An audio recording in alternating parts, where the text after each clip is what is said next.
எல்லாருக்கும் வணக்கங்க. முதல் முறையா ஒரு பிராய்லர் கோழி பண்ணைக்கு நான் போயிருக்கேன். இந்த பிராய்லர் கோழியோட பண்ணையோட அளவு வந்து பார்த்தீங்கன்னா, முன்னாடி அகலம் வந்து 22 அடி, நீட்டு வந்து 200 அடி நீட்டுங்க.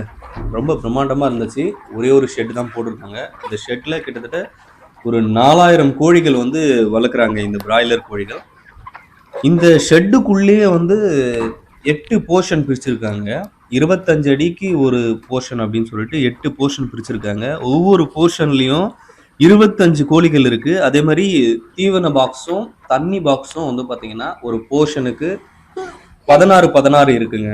அதாவது தண்ணி டப்பா ஒரு 16, தீவன டப்பா ஒரு 16 அப்படின்னு சொல்லிட்டு 32 டப்பா இருக்கு ஒரு போர்ஷனுக்கு.